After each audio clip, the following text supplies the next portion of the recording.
Dentro de alguns minutos, a gente começa a nossa live com o nosso convidado especial, Marco Bortoleto. Daqui a alguns minutos, aguardo a presença dele e a gente já começa.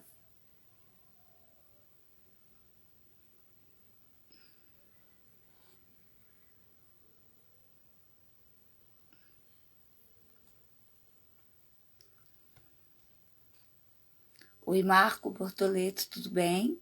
Só aguardar o pessoal entrando aí e a gente já começa, tá bom?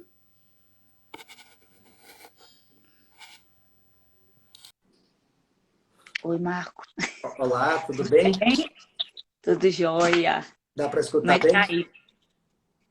Tá escutando um pouquinho baixinho, mas eu acho que vai dar legal. Deixa eu falar mais perto. E Você é agora paulista, melhorou? né? Oi? Você é paulista, né? Sim, Então, sotaque. Pelo sotaque, eu falei, é eu, paulista. eu sou do interior, Pare. É? De onde que você é? Sou de uma cidade que chama Americana. Ah, eu acho que eu já vi falar dessa cidade. Eu não Isso. conheço, nunca fui aí não, mas já. É bem perto de Campinas. Ah, certo. Vou guardar só mais um pouquinho, Marco. Aí o pessoal acaba de chegar, uns 2 minutos, e a gente já começa Sem o problema. nosso papo, Estou à tá bom? disposição. Tá, joia.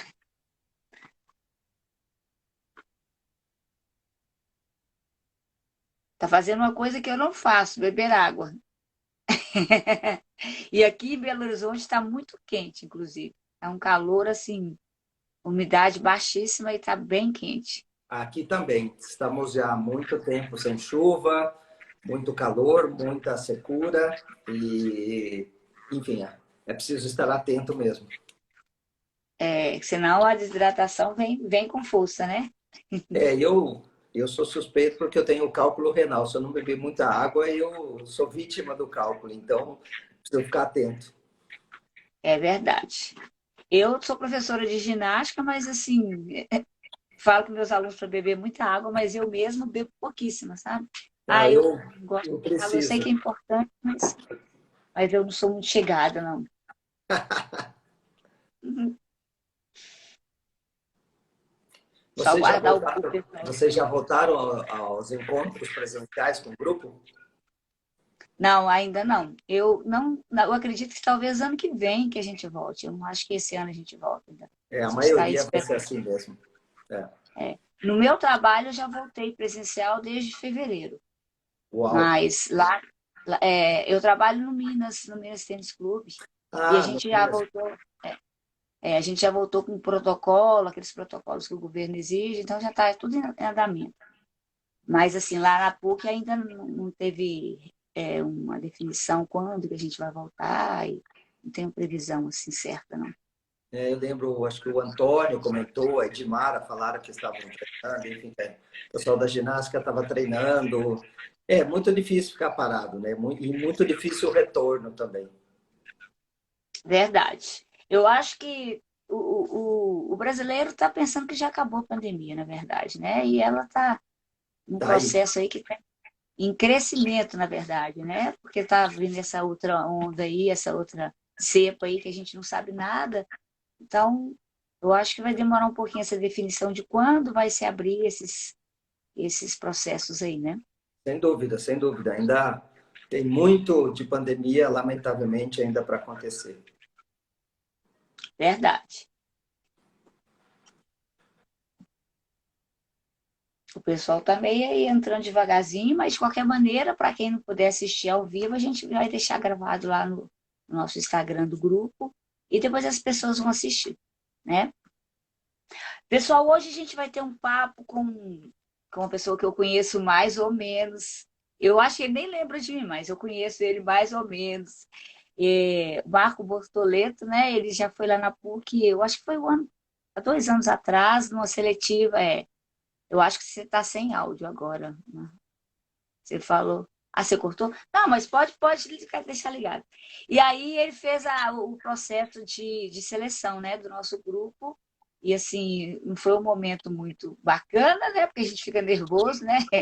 Enfim, e foi uma correria e a gente nem conversou muito, né? Então eu conheço tão pouco de você e do que você faz, né? Por esse Brasil afora e por esse mundo afora. E você é o terceiro convidado nosso. O primeiro foi o Marcos e a Margot, depois a gente convidou a Lica, né, Eliana, um amor de pessoa, que também eu não conheço. Agora eu já conheço, né? E aí agora você. Você pelo menos eu conheço no presencial. A Lica nem no presencial. Eu falei que eu tomei a ousadia de convidá-los.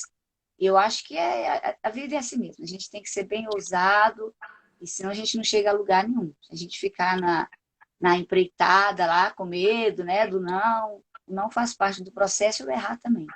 Então, por É, isso que eu tomei a liberdade de te convidar e de antemão já te agradeço em meu nome e em nome do grupo ginástico PUC Minas, tá? Ginástica para Todos. E a gente está muito feliz de você estar aqui na nossa casa e aqui para a gente bater um papo aí. Eu acredito que vai durar no máximo 1 hora, no máximo. Quer dizer, eu acho, né? Se você for bom de papo, igual mineiro é, aí a gente vai conversando no que você for soltando as coisas. Então, gente, eu vou falar um pouquinho do Marco Bortoleto para vocês, tá? Algumas coisinhas e ele vai completar depois sobre ele, que eu não sei nada, praticamente só o que ele me passou. Eu sei que ele é coordenador da comissão de educação da FIG, ele é membro do comitê da ginástica para todos da FIG. Esse é o professor Marco Bortoleto, docente da Escola de Educação Física da Unicamp, grupo de pesquisa de ginástica, e coordenador da Comissão Técnica de Ciência e Educação da Confederação Brasileira de Ginástica. Parece certinho, Marco? muito bem, muito bem. Eu sei, tenho certeza que isso é um pequeno resumo de um monte de coisas. E depois, mais para frente, eu vou fazer uma pergunta que me intriga muito. Já te perguntei ela mais ou menos lá em particular, mas eu vou te perguntar aqui depois sobre esse Sem assunto. Então, eu problemas. queria que você Pode se perguntar tudo que você apresentasse, quiser, falasse. viu? Eu só não sei se eu vou Hã? conseguir. Você pode perguntar o que você quiser, não sei se eu vou conseguir responder. Olha que eu vou perguntar tudo. Eu sou perguntadeira, sou verdade. Eu sou mineira, mas não tenho nada de mineira, Marco. Eu tenho de paulista, que paulista fala, carioca fala, né? Diz que mineiro é pacato, mas calado. Eu não sou mineira, não. Só no nascimento. Na fala, você já percebeu, né? O Marco, então, assim, eu queria que você falasse aí pra gente quem é o Marco Bortoleto, de onde você é, o que que você faz, enfim, fizesse um resumo aí do seu processo na área acadêmica, de vida, enfim, estamos te escutando. Vamos lá. Bom, eu sou natural de Americana, São Paulo, que é uma cidade pequena do interior de São Paulo, próxima a Campinas. E, de fato, eu estou em Americana nesse exato momento. Eu vim visitar minhas irmãs, a parte da minha família que vive ainda aqui, mas eu moro na divisa entre Campinas e Paulínia por conta do meu trabalho na Unicamp. Como você disse, eu sou professor da Faculdade de Educação Física e, junto com a professora Laurita, coordeno o grupo de pesquisa em ginástica, que é um grupo já de muitas décadas, muito importante para a produção do conhecimento de ginástica no Brasil. Fui ginasta, de ginástica artística, treinador, árbitro, e em algum momento da minha vida conheço o grupo ginástico Unicamp, faço parte, quando eu termino minha carreira de atleta de ginástica artística, eu procuro esse grupo, sou muito bem acolhido e começo a fazer parte de um grupo de ginástica para todos já posteriormente ao encerramento da minha carreira como atleta. E de lá para cá nunca mais eu parei. Eu estou falando disso, isso aconteceu em 1995. Então já faz algum tempo. Tive a sorte de coordenar o grupo ginástico Unicamp por 15 anos ou alguma coisa assim, quase 16 anos. Portanto, tive boas experiências com esse grupo no campo da ginástica para todos, desde o cotidiano de um grupo de ginástica, a preparação para a participação de festivais no Brasil, fora, consegui coordenar várias turnês do grupo ginástico no Brasil, mas também no exterior. E nesse meio tempo fui construindo também uma carreira, eu diria, que mistura o âmbito acadêmico, científico, a pesquisa, mas também, de alguma maneira, a contribuição em instituições que gerem a ginástica. Então, eu participei do comitê de GPT da Confederação, depois fui eleito para o comitê de GPT da FIG, e estou lá até hoje, já fazem 9 anos. Esse ano, inclusive, acontecem as eleições da Federação Internacional de Ginástica, portanto, no final de 2021, todos os comitês, todas as comissões serão renovadas. Não sei se eu vou continuar ou não, é um mistério, toda eleição, tudo pode acontecer, mas já foram 9 anos que me permitiu também conhecer os meandros da ginástica para todos e numa perspectiva mais internacional. Participei da organização de vários dos grandes festivais, as últimas 3 ginastradas. O comitê da Federação Internacional ele se integra na organização, então nós acompanhamos todo o processo desde o primeiro dia até o último dia da realização. Isso nos dá uma experiência muito bacana de entender por dentro como tudo isso funciona. E também, por conta da minha atividade de pesquisa, minha atividade de docência no âmbito universitário, eu fui convidado para essas comissões de educação, tanto na Federação Internacional como na Confederação Brasileira, e eu venho tentando unir a experiência prática, a experiência como pesquisador, e de alguma maneira contribuir para que a Federação Internacional ou a Confederação Brasileira tenham programas mais sólidos, mais democráticos, abertos na área da ginástica. Então, esse é um pouco um geral do que eu venho fazendo, e como você mesmo disse, é apenas uma pequena parte de uma vida inteira que eu dedico para a ginástica com muito carinho, com muito apreço. Ok, Marco. E você falou aí do grupo ginástico, aí que você participou, né? Esse grupo ainda existe, não é verdade? Eu queria que você falasse um pouco desse grupo. E se Vamos lá. existem outros grupos aí que você teve contato, você ficou preso só nesse grupo, ou você participou de outros? Como é que é esse processo aí em São Paulo para se entrar num grupo de ginástica para todos? Então, vamos lá. O grupo ginástico da Unicamp, ele é um grupo aberto, ele permite a participação de praticamente qualquer tipo de pessoa, em geral adultos. Nós já tivemos menores de idade, mas pouquíssimos. Mas é um grupo que tem, tradicionalmente, muitos alunos da Unicamp, graduandos e pós-graduandos, mas sempre teve também pessoas da comunidade externa, né, que por alguma razão tinham interesse na ginástica. Como eu disse, eu participei durante vários anos como integrante do grupo, fazendo viagens, apresentações, etc. E no final de 1999, eu fui embora do Brasil para fazer o doutorado, fiquei 5 anos fora do Brasil, e nesse período eu interrompi a minha participação nesse grupo, porque era impossível. Quando eu volto para o Brasil em 2005, final de 2005, precisamente para prestar o concurso na Unicamp, eu passo no concurso, sou efetivado como professor no início de 2006, e o maior presente que eu ganho na Unicamp foi coordenar o grupo ginástico. Os 2 coordenadores anteriores, a professora Elizabeth Pauliello e o professor Jorge Pérez, que estavam coordenando naquele momento, fazem um processo de transição da coordenação, e inclusive a professora Eliana Ayub, Eliana de Toledo, que vocês entrevistaram, ela passa como coordenadora nesse processo, e quando eu assumo a cadeira de ginástica na faculdade, eu também assumo a coordenação do grupo ginástico, o que era um privilégio, um grupo que já tinha uma trajetória incrível, portanto, dar continuidade a esse trabalho era um desafio e, ao mesmo tempo, algo prazeroso. E foi o que eu fiz durante 15 anos, até o final de 2019. E o que aconteceu com o grupo ginástico Unicamp nesse período foi que, logo quando eu anuncio, no final de 2019, que eu não poderia continuar com a coordenação, nós temos as férias do final do ano. Quando nós entramos em 2020 para fazer a escolha de uma nova coordenadora, veio a pandemia.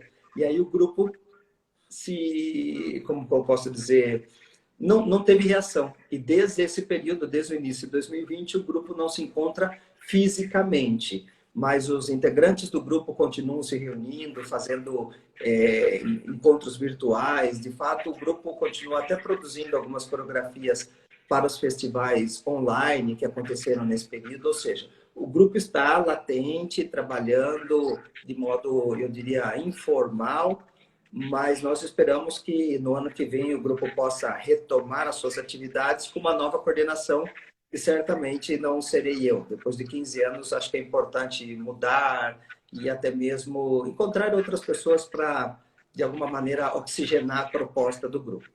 Onde nós moramos aqui na região de Campinas, existem vários grupos de GPT, vários, em escolas, universidades, clubes desportivos. Então, a Ginástica para Todos nessa região, exatamente pelo trabalho do grupo ginástico, pelo trabalho do grupo de pesquisa da Unicamp, a ginástica se propagou muito. Então, nós temos muitos grupos nessa região e sempre que nós fazemos algum festival, quer seja na faculdade ou no Fórum Internacional de Ginástica para Todos, esses grupos aparecem. Portanto, existe um movimento muito grande da ginástica para todos, e eu diria que espaço para praticar ginástica para todos não falta, né? Evidentemente, a gente sempre deseja mais. Deixa eu ver se eu esqueci alguma coisa de responder. Acho que não, acho que tá bom, né? Respondeu bem. Marco Bortoleto, para quem está chegando aí, pessoal, Marco Bortoleto é uma referência muito importante da ginástica para todos. E o objetivo dessa nossa live aqui, do grupo, é justamente isso, é difundir a ginástica para todos e as referências da ginástica para todos. Parece uma coisa absurda, eu sou formada na UFMG aqui, e eu não tive essa matéria, esse contato com ginástica para todos. Eu vim conhecer ginástica para todos em 2009, quando eu entrei na PUC, como funcionária da PUC. Eu conheci o Vinícius, professor Vinícius, e aí eu ficava falando que ia entrar no grupo e tal, e acabava não entrando e tal. E em 2016 eu entrei para o grupo do Ginástica para Todos PUC Minas. E eu não conhecia. Então, eu falei, gente, é uma coisa tão bacana, é uma paixão, né, Marco? E foi aí que eu resolvi ser ousada e fazer umas lives para pôr para o mundo e para as pessoas que não conhecem, aprender um pouco sobre o que é essa maravilha da ginástica para todos, que não tem fronteira, não tem discriminação, e é uma beleza diferente, né? É uma beleza diferente da outra ginástica, né? É uma ginástica mais, eu falo que é para todos, sem discriminação. Eu Você vi que você tem falou isso. razão nisso. A ginástica para todos, pelo menos a princípio, a priori, ela não estabelece fronteiras, ela não estabelece os limites de quem pode ou não pode praticar, de como, inclusive, será a prática, o que não significa que as pessoas, os grupos, os contextos não criem as suas próprias regras, os seus próprios modelos de se trabalhar a ginástica para todos, né? Então, nós notamos que cada grupo, cada coletivo de pessoas vai desenhando uma proposta de ginástica para todos, em alguns com uma característica de uma forma, em outros grupos de outra forma, mas de uma forma, eu diria, de princípio, a priori, a ginástica para todos não estabelece esses limites, essas fronteiras, muito menos nenhum tipo de categorização ou impedimento para a participação. Quem constrói impedimentos, em geral, são as próprias pessoas, os próprios grupos. Mas, como você disse anteriormente, eu aproveitei todo esse período de envolvimento com a ginástica para todos, via Grupo Ginástico Unicamp, mas eu tomei o cuidado de não ficar estrito ao Grupo Ginástico Unicamp. É certo que é um grupo muito importante, que construiu uma trajetória relevante, mas é uma proposta, existem outras, né? E ao longo da minha carreira como professor, pesquisador, eu decidi estudar a ginástica para todos com bastante cuidado, seguir os passos de alguns dos meus mestres, a professora Elizabeth, o professor Jorge Pérez, a Helena de Toledo e outros colegas que estão trabalhando com ginástica para todos há muito tempo, enfim, daqui a pouco eu menciono nomes. E um dos grupos que Eu acho que você deu uma o professor travadinha aí. Vinícius, a Margot, nós já nos conhecemos há décadas e nos encontramos em vários eventos. Eu tive a chance de ir 2 ou 3 vezes para Minas, para Belo Horizonte. Então, eu acabei tendo sei lá, o privilégio de viajar muito dentro do Brasil e depois de algum tempo bastante fora, e conheci muitos grupos com os formatos mais diferentes, e acho que hoje a minha leitura da Ginástica para Todos é um pouco essa leitura mais ampla de todos esses grupos que eu fui conhecendo, como cada um se organiza, e é um pouco que eu e um conjunto de pessoas temos tentado no nosso grupo de pesquisa plasmar, estudar com cuidado e de alguma maneira publicar mais trabalhos para que as pessoas, como você mesmo disse, conheçam mais essa maravilhosa modalidade ou prática de ginástica chamada Ginástica para Todos. O Marco, você falou que ficou 15 anos como coordenador de um grupo de ginástica aí de São Paulo, né? E eu queria te perguntar qual o maior desafio de coordenar um grupo, porque eu já fui coordenadora de algumas coisas, eu me considero, todos nós somos líderes, né, natos, isso aí, como diz, é uma verdade, mas existem algumas coisas que fogem do nosso controle. E é um desafio, pelo menos para mim, eu acho que para todo mundo, é um desafio que às vezes você não consegue ver a solução. E eu queria saber se teve algum momento, qual o maior desafio, se teve algum momento que você falou assim, e agora? Qual o caminho que eu vou seguir? Bom, vamos lá. É fato isso. Eu coordenei, eu diria, um dos grupos mais importantes de GPT do Brasil, sem medo de errar. É um grupo que cumpriu 30 anos em 2019, ou seja, hoje estaria com 32 anos se a gente não tivéssemos essa pandemia doida. Aliás, ele está com 32 anos, mas a pandemia interrompeu muitas coisas. Ou seja, não era um grupo qualquer, e era um grupo que não só se consolidou no interior de uma universidade importante, mas um grupo também que produziu uma proposta de GPT. Muitos grupos de GPT praticam, operam nesse campo, mas não produzem, pelo menos não do ponto de vista intelectual, do ponto de vista da materialização, da sistematização, uma proposta. E o Grupo Ginásio Unicamp produziu, a partir de uma série de coordenadores e também dos seus integrantes, ele foi organizando uma proposta, uma maneira de se desenvolver a ginástica dentro de um grupo e para fora dele. E quando eu recebo esse convite, desafio, né, de coordenar o grupo, você pode imaginar, né? Eu chego no grupo, ele já tinha 18 anos. Então, não é fácil. Às vezes é mais fácil começar do zero, porque você implementa a sua maneira de pensar, a sua ótica. E nesse caso, não. Eu já tinha sido participante do grupo e eu recebo de presente a ideia de coordenar. Então, eu tinha um duplo desafio. Primeiro, dar continuidade a um trabalho que já era respeitado e que era uma referência para muitas pessoas, mas, por um outro lado, o nosso grupo sempre deixou a possibilidade de cada coordenação, ou até mesmo cada geração de ginastas, de pessoas do grupo, de imprimir uma dinâmica particular. Então, se por um lado eu tinha o desafio de dar continuidade, por outro lado eu tinha o desafio de renovar, de imprimir os meus olhares. E para isso eu tive a sorte de trabalhar durante grande parte desses 15 anos com a Larissa Graner, que também tinha sido integrante do grupo. Nós convidamos ela para coordenar o grupo comigo, então nós fizemos esse duo durante muitos anos. E ela era uma pessoa incrível, uma professora de educação física escolar, mas além disso dedicada, o que facilitou muito. Então, talvez o maior desafio de coordenar um grupo hoje, eu diria, é ter tempo, disponibilidade e condições para dar conta do compromisso. O compromisso é muito grande. No nosso caso em particular do GGU, nós ensaiávamos 2 vezes por semana, pelas noites, das 7 às 9h30, 10 da noite. Então, imagine para alguém que já trabalha de manhã, à tarde, ainda mais 2 noites. No meu caso, com casa, família, 2 filhas. Então, eu dava aula, normalmente 2, 3 aulas, 3 dias por semana à noite também. A Unicamp tem curso diurno e noturno, então nós dobramos a carga didática. Então, além de dar aula à noite, eu tinha o GGU à noite. Então, durante esses 15 anos, eu praticamente não tive uma noite livre. E significa que eu não tive uma manhã livre, uma tarde livre, uma noite livre. E mais, era um grupo extremamente ativo. Durante grande parte desses 15 anos, eu e a Larissa conseguimos dar uma dinâmica ao grupo de mais ou menos 22, 25 apresentações por ano. Ou seja, 2 apresentações por mês. Que significa 2 vezes por mês o grupo saía para fazer uma apresentação num evento, numa escola, num clube. E 1 vez por ano uma viagem internacional. Quando você começa a multiplicar isso, são ações que requerem planejamento, dedicação, muitos finais de semana fora, porque você vai para fora apresentar. Nas viagens internacionais, 1, 2 semanas fora.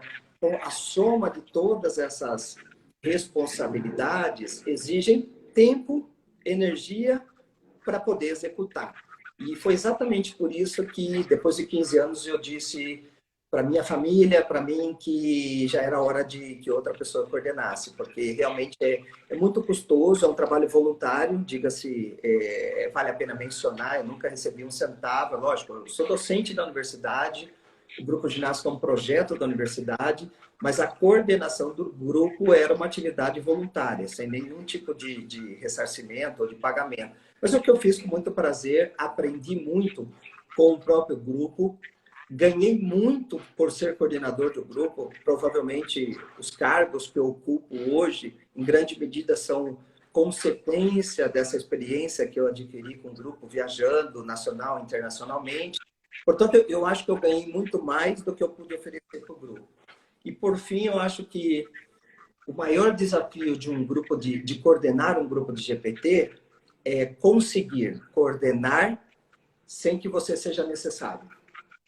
Parece paradoxal, mas não é. Com a Larissa, nós conversávamos todos os dias.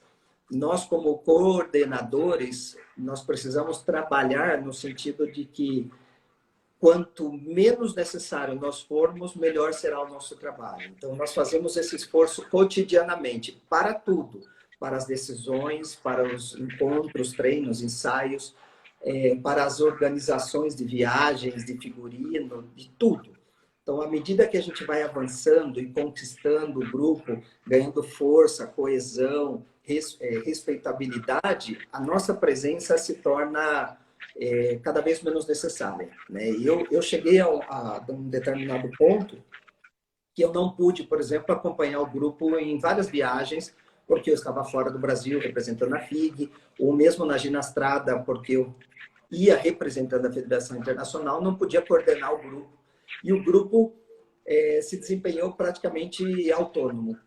Em outras palavras, o desafio de formar um grupo, mediar esse grupo para que ele se desenvolva e exista para além da minha presença, ele foi se materializando. E um dos maiores orgulhos que eu tenho, e talvez eu acho que devo isso a todos os coordenadores anteriores, desde Vilma, Beth, Jorge, Lica, Larissa, foi que nós conseguimos instaurar uma cultura no nosso grupo.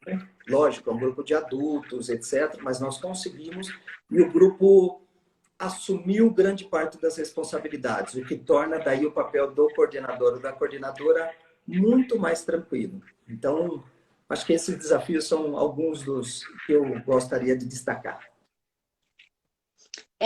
Geralmente a gente lê muito, as pessoas falam muito, né, que o grande líder, as coisas funcionam, ele não precisa estar para a coisa acontecer. Então, eu acredito que você, pelo pouco que eu te conheço, é um verdadeiro líder, isso sem dúvida.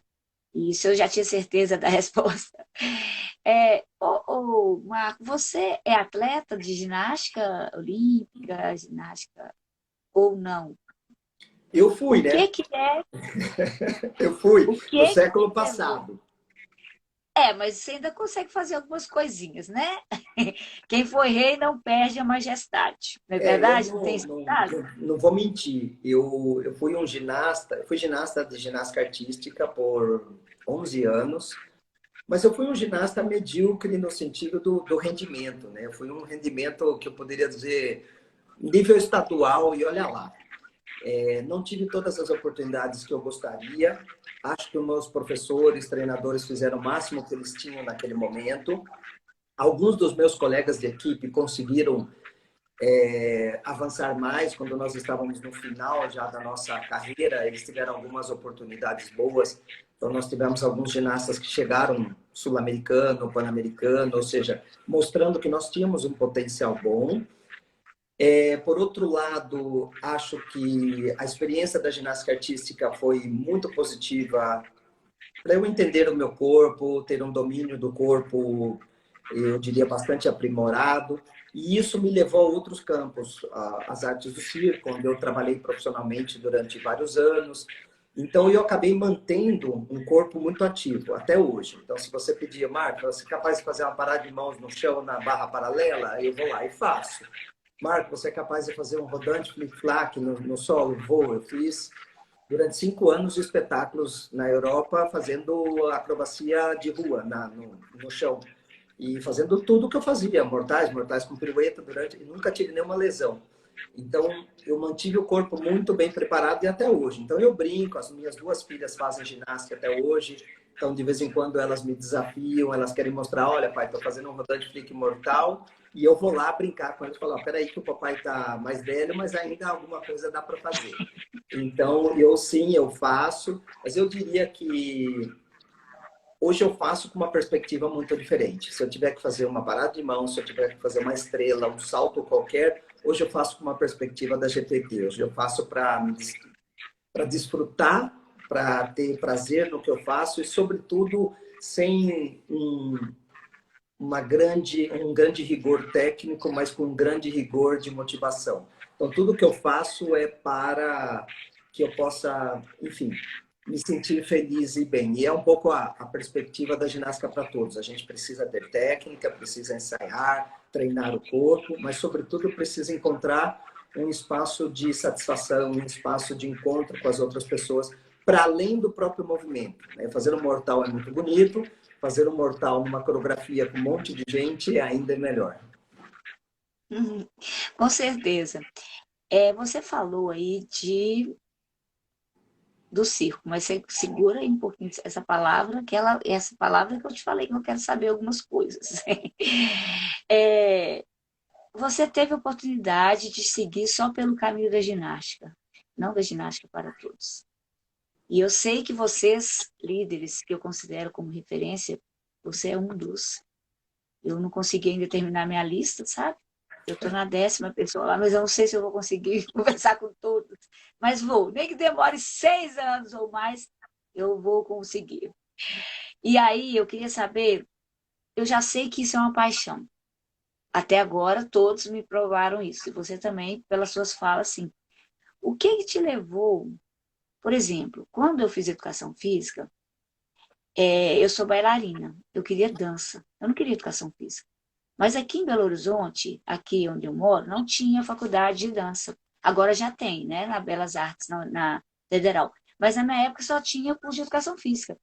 Foi aí que eu entrei no mundo de educação física e apaixonei, né? Então, algumas coisas, eu falo ruins, alguns males vêm para o nosso bem. Então, não foi assim, eu escolhi a educação física, não. Eu digo que a educação física apareceu no meu caminho e me ajudou na dança também. Mas você não, você se direcionou muito para a ginástica para todos. E eu queria saber o que te levou a essa direção e não o outro lado. Por exemplo, eu poderia agora estar dando aula de ginástica, como fala, professora de educação física, né? No escola. No entanto, eu não trabalho em escola, eu trabalho em academia e com dança. Então, eu tenho curso de educação física, mas não voltei para esse lado. Você não. Pelo que eu vejo, você se dedica muito à ginástica para todos. Uhum. Mais do que para a ginástica de onde você veio, né? Que você foi competiu. Por que essa razão. escolha? Por que essa mudança? Vamos lá, vou tentar. É difícil, né? Porque é uma trajetória de muitos anos. Mas a vida ela é feita de decisões. E eu diria decisões que se pautam nas oportunidades que nós temos. Então, a minha experiência na ginástica de competição foi uma experiência extremamente rica. Eu adorava treinar ginástica. No entanto, é óbvio que nós percebemos os limites que nós mesmos temos, até onde dá para ir. Eu percebia o limite do contexto onde eu treinava, dos meus professores, dos equipamentos. Então, eu sempre fui uma pessoa muito atenta e muito observadora. E eu nunca fui apesar de ter querido ser muitas coisas, eu queria ser jogador de futebol, queria ser ginasta olímpico, mas você, como ser inteligente, vai percebendo o que é possível e o que não é, sem criar uma ilusão desvairada. E o esporte de competição foi me mostrando coisas que hoje eu prefiro não desenvolvê-las, ou pelo menos não estudar do ponto de vista acadêmico, ou não atuar do ponto de vista profissional. O que não significa que eu não respeite. Tanto é que eu respeito a opção pela competição, que eu até hoje tenho algum envolvimento, seja como membro da Comissão da Educação, mas também participo da organização de eventos, participei dos Jogos Olímpicos, participei agora em junho passado da organização do Campeonato Pan-Americano. Sempre que eu posso doar aquilo que eu sei fazer bem para a ginástica de competição, eu também faço. Eu não tenho nenhum problema com a ginástica de competição, no sentido dela existir e das pessoas optarem por ela. No entanto, como pessoa, como pai de família e, sobretudo, como pesquisador, docente universitário, à medida que eu fui conhecendo a ginástica para todos, lá atrás, na década de 90, como praticante, quando eu vejo um grupo que passa por mim e mostra, olha, sua carreira de ginasta não precisa acabar agora, ela pode seguir para sempre. Eu falei, mas espera lá, existe uma possibilidade de eu praticar ginástica em todos os níveis, com todas as possibilidades e habilidades, hoje, amanhã e sempre. E não aquela forma de ginástica que, como é frequentemente a ginástica de competição, que você tem uma fase de uma melhora na performance, uma fase de uma ótima performance e outras fases onde a sua performance parece que não se encaixa mais no sistema. Ao contrário, na ginástica para todos, eu percebia que não. Ali eu tinha um lugar, uma forma de fazer ginástica que eu poderia fazer para sempre, se eu quisesse. E isso me atrai muito e me coloca numa posição de eu preciso conhecer isso com maior riqueza de profundidade, com maior detalhe. E aí onde eu empreendo um esforço intelectual, um esforço físico muito grande para entender de fato na coordenação do grupo, mas também estudando outros grupos, estudando outros documentos e, sobretudo, dialogando com literatura, ideias que estão fora da ginástica. Eu fui buscar ajuda em sociologia, em antropologia, em educação, em psicologia, para entender por que a ginástica para todos tem uma conformação e como essa conformação pode contribuir para uma sociedade que está caminhando a passos rápidos para a individualização, para a segmentação, para a categorização e para o hiperreconhecimento de conquistas e o enfraquecimento da maioria das pessoas. Quando eu me deparo com uma sociedade que caminha numa certa direção e eu vejo que a ginástica para todos me oferece um caminho ao contrário, né, uma resistência, uma contracultura, eu opto pela ginástica para todos. Isso foi uma decisão muito difícil. Em algum momento, para você ter ideia, eu parei de orientar trabalhos de mestrado e doutorado na área das ginásticas de competição. Isso já faz alguns anos. Eu converso com as minhas colegas de grupo de pesquisa na Unicamp e falo, olha, vocês gostam, querem, continuem. Então, nós temos outras pessoas que orientam ginástica rítmica, ginástica artística, ginástica de trampolim, etc. E eu tomo uma decisão muito difícil para mim, porque eram mais de 20 anos de trabalho. E eu disse, olha, a partir de agora eu vou dedicar toda a minha atenção para a ginástica para todos. E aí toda a minha energia intelectual vai para a ginástica para todos, desde projetos de iniciação científica até os doutorados, eu foco tudo na ginástica para todos.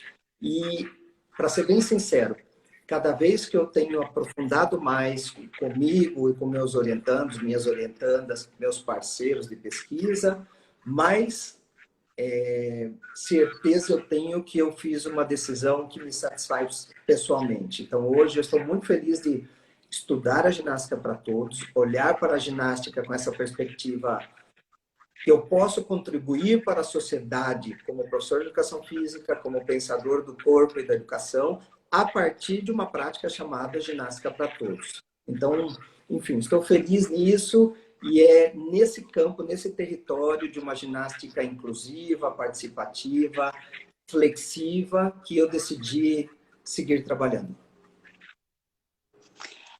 Marcos, você fala muito bonito. Muito bom, muito lindas suas palavras. Você tem uma linha de raciocínio e um pensamento muito, muito bonito. Como é que eu falo? É muito, não é caridoso que eu quero falar a palavra, não, fugiu. Mas é uma coisa muito Cativante? bonita. Hã? Cativante Cativante? também, isso aí sempre. Mas o que eu percebo e o que me fez ter uma paixão por essa ginástica é porque ela é muito ampla, sabe? E ela conseguiu me englobar tudo que eu gosto e tudo talvez que eu poderia ter feito e não fiz como ginasta. Porque eu não sou alta, eu sou pequena, magrinha e tal. Aí tu vai, ginasta, você tem o corpo de ginasta. Mas eu não fui ginasta, não fui ginasta, fui da dança. Engloba a dança, engloba a cultura brasileira, né, do lugar que for. E eu sou apaixonada com o folclore, muito mesmo. O que mais? Ginástica, mexe o corpo, mexe a mente, não tem como você não trabalhar o psicológico das pessoas, a união, o colocar o ser junto com os outros, né, a igualdade, né? E assim, eu acredito muito no ser humano, sabe? Eu, como educadora, profissional de educação física e educadora física, né? Você é um educador, você é um professor. Então, um professor ele tem que acreditar. E essas palavras que eu vejo quando você fala, que você acredita. E a ginástica para todos é a ginástica que acredita na pessoa, entendeu? Em qualquer pessoa, independente da idade, do estado físico, do sexo, é, ela acredita. E isso que, pelo menos para mim, me fez ter paixão por essa ginástica, sabe? Por essa modalidade, que eu sei que ela é competitiva também, né? Tem os dois, né? Competitiva e não competitiva. Mas, assim, é essa integração, sabe? É esse dar oportunidade a todos e acreditar que todo mundo é capaz. E todo mundo é capaz. Talvez você não consiga fazer uma estrela perfeita, né? Aquela estrela de uma ginasta, mas você consegue fazer uma estrela meio tortinha e é uma estrela. Em algumas características, ela é uma estrelinha, né? Então, assim, isso que é o bonito. Eu acho que é isso que eu, pelo que entendi, que te fez mudar. E a outra, ela é seletiva. Não tem como não Uhum, ser, né? uhum. E ela tem prazo de validade.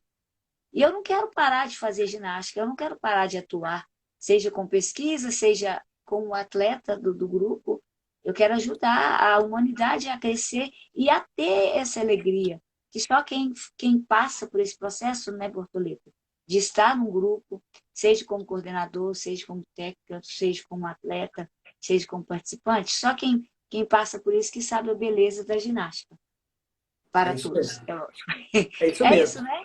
Eu até queria abrir um parênteses. Eu vi nessas as pessoas que vão aparecendo aqui na telinha. Nós temos gente, queridas pessoas que eu gosto muito, da Argentina, do México, do Paraguai. Rogério Valério, que é meu colega no comitê da FIG de Portugal, está aí.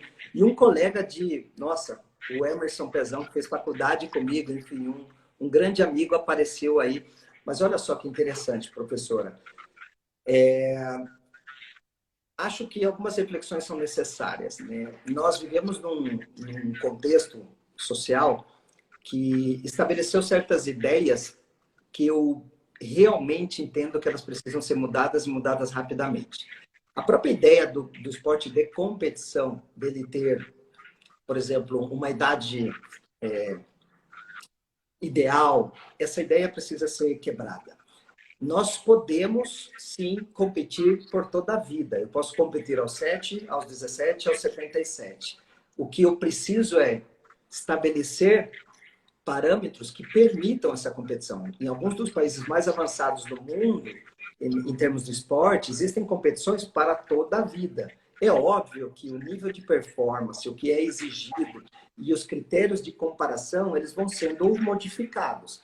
Mas no Brasil, um país colonizado e um país empobrecido em termos de debate sobre o esporte, sobre o corpo, nós estabelecemos um critério errôneo de que competir ele tem que acontecer numa fase da vida e com um certo nível de performance. Isso é um erro brutal, inclusive já contestado pela literatura e por todos os grandes estudiosos do corpo, do esporte e da educação corporal. Então, isso eu acho que é o primeiro problema. Podemos competir sempre? Podemos. Mas eu acho que a minha decisão ela vai além disso. Eu, Marcos, se vocês me chamarem, Marcos, você quer participar? Inclusive, tem um grupo brasileiro preparando uma competição de Master de ginástica artística para o final do ano, que se eu puder, eu vou. Claro que eu vou fazer o que eu posso, dentro das minhas possibilidades, sem me machucar, mas para confraternizar e para mostrar aquilo que o meu corpo lembra de 40 anos atrás. Mas isso é uma vertente da vida humana. Eu, Marco, optei pela outra. Eu Hoje, se você me perguntar para onde vai a sua energia, eu vou dizer para as atividades que não são competitivas. Independente de eu respeitar e, de certa forma, até coexistir com a versão competitiva. Eu prefiro dedicar. Eu acho que a sociedade dedicou demasiada energia para a competição. Acho que a sociedade criou expectativas demasiado caras para a competição, deixando de lado o que não é competição. E eu hoje enxergo nessa vertente não competitiva de qualquer prática, da dança, das artes, do esporte não competitivo, o fazer pelo fazer e o fazer por desfrutar, independente do resultado, como algo necessário para a sociedade. E foi exatamente por isso que eu optei pela ginástica para todos, e mesmo reconhecendo que sim, existe algumas pessoas, alguns eventos na ginástica para todos que tendem para a competição ou para a comparação dos resultados, eu, Marco, todo mundo que me pergunta, eu sou vertical ou radical em dizer, eu não quero essa vertente da ginástica. Não vou lutar contra porque eu acho ela, eu respeito quem quer, não vou atuar contra, porque essas pessoas têm direito de exercer isso e, inclusive, encontrar prazer nisso. Mas eu, Marco, decidi estudar com detalhamento e fomentar uma outra versão da ginástica, uma outra vertente da ginástica, que é a ginástica não competitiva. E é nesse campo da não comparação e da ideia de vamos participar pelo participar, que eu encontrei argumentos, e eu não estou falando só da minha opinião, da minha experiência empírica, mas argumentos nas pesquisas, argumentos bastante fortes, que mostram que a GPT, assim como outras práticas coletivas e não competitivas, ela tem um potencial muito grande para fomentar relações sociais, um nível de convivência, de respeitabilidade social maior. Olhando para a sociedade que eu tenho em frente de mim, que está em pleno conflito, em corrosão, a sociedade está cada vez se desintegrando, as pessoas não conseguem mais respeitar a diversidade, a diferença de ideias. Quando eu vejo isso, eu falo, ok, então eu preciso trabalhar com uma prática onde ninguém vai sair vitorioso, onde todos vão sair vitoriosos. Quando ninguém ganha, na verdade, todo mundo ganha. E é exatamente isso que eu tenho fomentado na ginástica para todos. Uma prática onde todos os corpos são corpos, onde todos os níveis de performance são aceitos, desejáveis, e onde esse conceito que você bem colocou de um movimento perfeito ou bem executado, ele se desfaz. Quando eu olho uma coreografia de ginástica para todos, eu não olho com a expectativa de ver uma estrela de um jeito ou do outro. Eu olho com a expectativa de ver corpos que compõem uma coreografia e que, se o efeito daquela coreografia, a dinâmica da coreografia me satisfazer motivacionalmente, esteticamente, tecnicamente, eu estou feliz. Independente se a perna estava estendida, com ponta de pé, flexionada, torta, etc. Mas o conjunto da obra criou uma imagem que me deixa feliz, que me traz prazer. Então, hoje eu consigo olhar para a ginástica, algo que eu não conseguia há 30 anos atrás, e ver beleza em movimentos diferentes, que não são executados com um código muito rigoroso, gestual. E eu sinto que muitas pessoas, inclusive pessoas que transitam no mundo do esporte e da ginástica, ainda não conseguem fazer isso. Elas olham para a coreografia, olham para uma apresentação, ainda exigindo um nível de performance, uma técnica que é aquela que foi padronizada em determinados contextos. Elas não conseguiram superar e ver, por exemplo, uma criança com síndrome de Down fazendo uma estrela torta e caindo sentada, mas olhando isso não como um erro, olhando isso como beleza. E hoje eu consigo ver e saio da apresentação com a mesma satisfação de quando eu vejo a Rebeca Andrade fazer um duplo mortal com dupla pirueta. Então eu consigo extrair a mesma beleza de um movimento simples, feito com toda a dedicação por uma determinada pessoa, a um movimento hipercomplexo feito por um ginasta de alto rendimento. Para mim, eles estão no mesmo patamar de beleza e de potência. Então, quando eu consigo pôr eles no mesmo lugar, eu vou para o Campeonato do Mundo e tenho prazer, eu vou para um festival escolar de ginástica e tenho prazer, porque eu consigo encontrar em ambos beleza. Muitas pessoas consumidas ou adestradas por um conceito de rigor técnico, de performance, não conseguem fazer esse exercício e aí elas se frustram, porque elas querem que o filho dela, ou a apresentação, apresente alta performance. E alta performance não necessariamente tem a ver com ponta de pé, muito menos com uma estrela feita num eixo correto. O Marco, sabe que eu vou fazer uma comparação aqui? Aliás, eu tenho que te chamar doutor Marco, né? Porque você não mencionou lugar nenhum que você tem doutorado. Doutor Marcos. Marcos, é o seguinte, você falou uma coisa que eu relaciono muito com a vida, tá? As pessoas, elas são diferentes, fisicamente falando, tá? O que é belo para você, talvez não é belo para mim. E a gente tem que conseguir enxergar essa beleza, que a gente não consegue ver com os olhos, a gente só vê com o coração. Então, eu acredito que quando você fala que você consegue ver essa beleza numa coisa que não é na performance, não é na execução, você está vendo exatamente isso. É o belo que os olhos não vê, só o coração.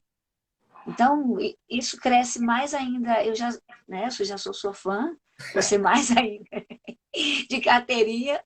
Muito, muito, é muito bonito. Esse sentimento, eu falo paixão, que foi a palavra que eu encontrei para designar esse sentimento que vocês, o Marcos, o Vinícius, a Lica, essa coisa, sabe, que é o ver com o coração uma performance que não é a mais considerada pela sociedade bela, mas se você consegue ver. Então, eu acredito que isso só pessoas especiais que conseguem. Por isso que todo mundo não consegue, senão, né, não ia ser. Ia ser igual todo mundo. Tem as especiais, as mais especiais, né? E aí você me falou de ginástica para todos, de competição. Eu acredito, isso eu nunca assisti uma ginástica para todos de competição. Eu acredito que é muito difícil. Isso aí, não sei se já foi árbitro de alguma, julgar isso. Como é que fica? Porque quando é o certo. É assim, assim, não é? E o para todos, que faz sabe, não vou falar misturada, que não, é uma outra Uma composição exigência, livre. né? Uhum. Como é que é feito esse Olha, pontuamento ali? Tem que fazer assim, tem que. Eu você, penso assim, quase impossível. vamos lá. Eu acho que o ser humano gosta da impossibilidade, né? E ele lida com ela. Não foi a ginástica que inaugurou os processos de avaliação, seja no campo do esporte, no campo das artes, né? Isso sempre existiu. Nós sabemos que existem algumas práticas humanas que conseguiram objetivar mais a sua performance. Então, aquilo que é produzido por uma pessoa ou por mais pessoas pelo corpo, ele pode ser objetivado por um tempo, uma distância, etc.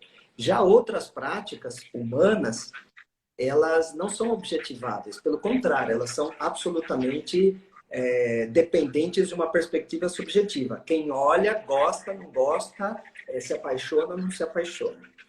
E mesmo sabendo que existem esses dois polos entre o objetivo e o subjetivo, o ser humano ele foi desenvolvendo metodologias, processos para tentar, de alguma maneira, domesticar o subjetivo. Isso em todas as dimensões, desde os concursos de beleza de Miss Mundo, passando por concursos de beleza animal, concursos de dança, etc. Ou seja, existe um sem fim de processos que foram desenvolvidos para tentar objetivar o subjetivo. Então, se nós aceitamos isso como parte da produção humana e como algo que pode sim ter parcialidade e erro, nós entramos nesse universo.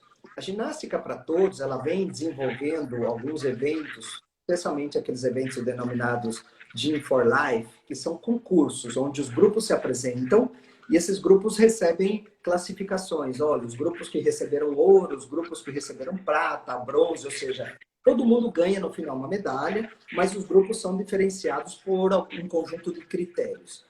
Eu, particularmente, acho que está nesse campo que eu acabei de mencionar, no campo da tentativa de objetivar alguns critérios para domesticar o que deveria ou que é naturalmente subjetivo.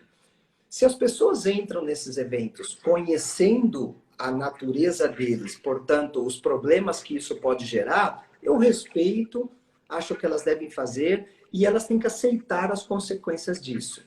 Os esportes de alto rendimento, inclusive a ginástica, saltos ornamentais, regularmente têm dúvidas no processo de avaliação. E eu estou falando de processos que já foram maturados ou aperfeiçoados por mais de 100 anos. Então, durante 100 anos, nós fomos aperfeiçoando e até hoje existem dúvidas.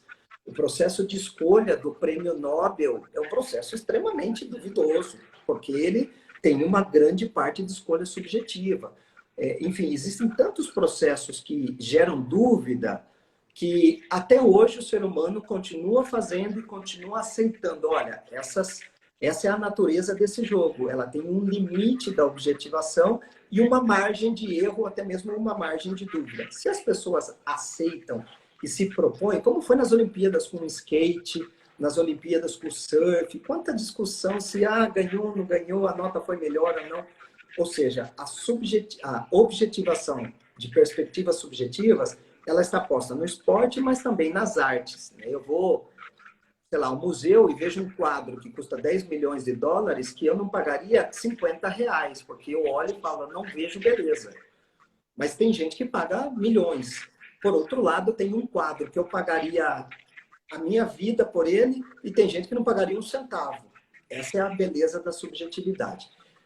Como eu disse para você, ao mesmo tempo que eu respeito a competição, eu tomei uma decisão ética pessoal de eu prefiro trabalhar nesse outro âmbito, respeitando todos que fazem a competição, inclusive encontrando, eu diria, importância social para isso, mas eu decidi outro. Então, hoje, se você me perguntasse, se você tivesse chance de ir em 2 eventos de ginástica para todos, um com uma natureza de comparação, de um concurso, uma competição, e um outro de uma apresentação livre, sem nenhum tipo de comparação. Eu não duvidaria em dizer, eu vou nesse outro.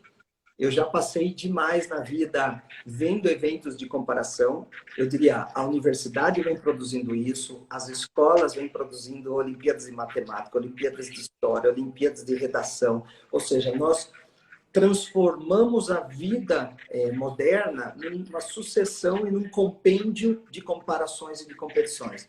E eu, Marco, decidi fomentar o outro lado da moeda, que está cada vez menorzinho, com menos relevância. Então, foi uma opção, mas eu respeito e continuo achando que é um contrato social que as pessoas aceitam. Se eu vou para um concurso, vou para uma competição e aceito participar, é porque eu também entendo que talvez o resultado não vai me agradar, porque ele é a objetivação de uma coisa que no limite não é objetivável, porque é uma apreciação subjetiva. Então eu aceito e eu tenho que entender e está tudo bem. Eu não sei se eu aceitaria. Eu compartilho da sua opinião. Eu acho meio injusto, sabe? Eu não sei. É injusto. Quantos eu já competi em ginástica aeróbica e às vezes nem sempre eu concordava com o resultado, sabe?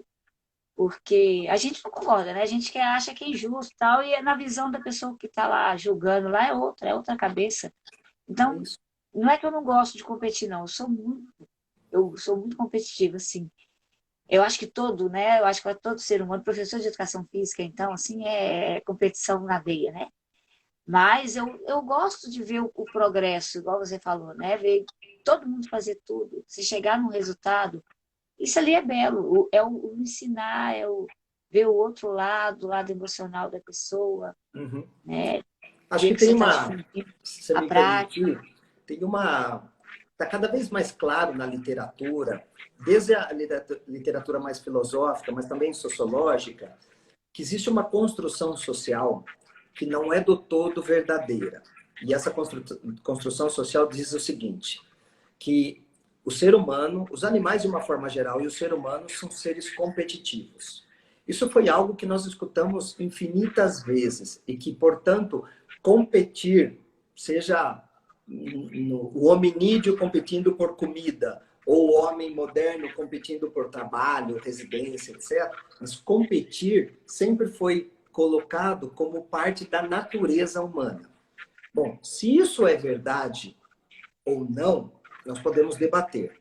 Mas que é verdade que existe uma hipertrofia disso, isso é fato, já foi amplamente comprovado. Ou seja, nós hipertrofiamos ou falamos demais da vertente ou da natureza competitiva. O que a sociologia vem mostrando é que existe uma outra possibilidade que faz parte da natureza humana, que diz respeito à cooperação. Os seres vivos, de uma forma geral, das formigas ao ser humano, os sapiens sapiens, são seres cooperativos.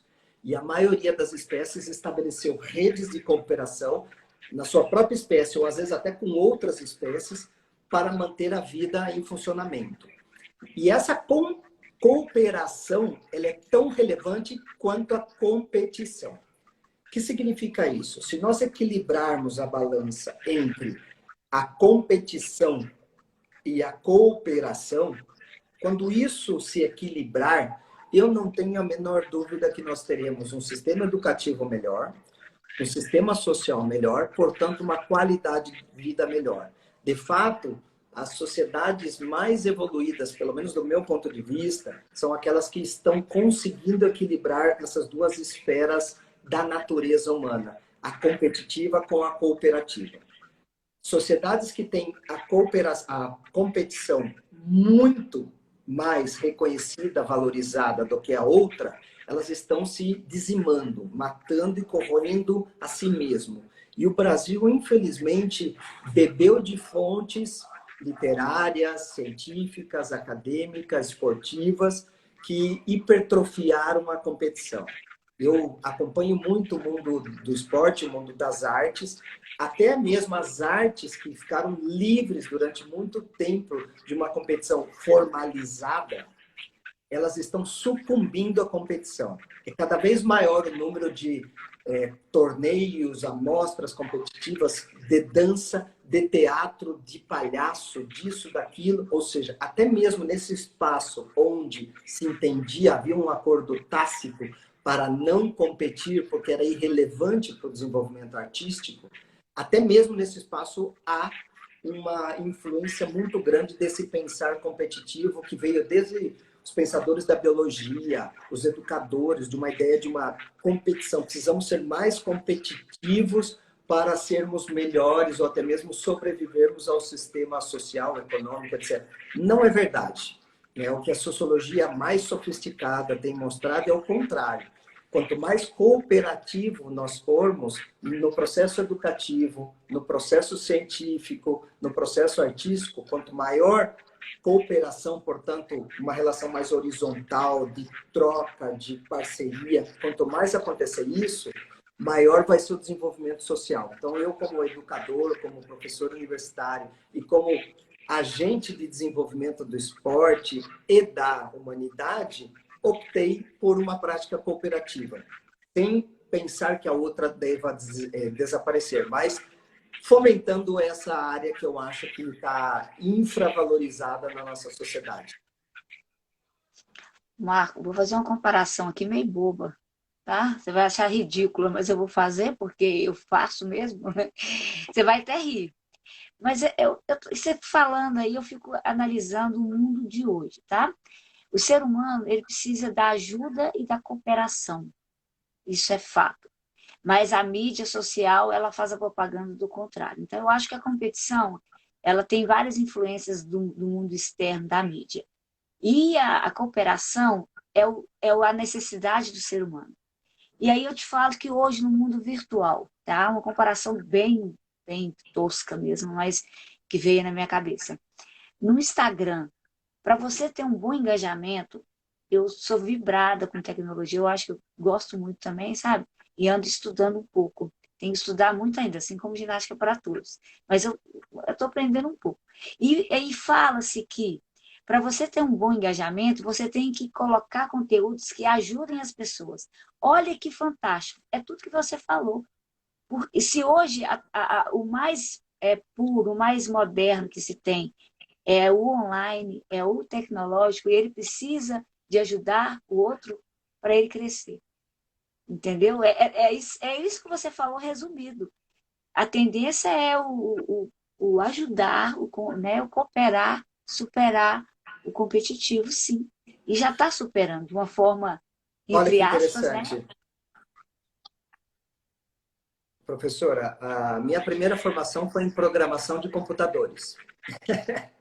Eu trabalhei anos programando, até hoje gosto muito de matemática, sobretudo de lógica matemática, de resolver problemas e encontrar uma lógica que seja adequada para a solução de um determinado problema.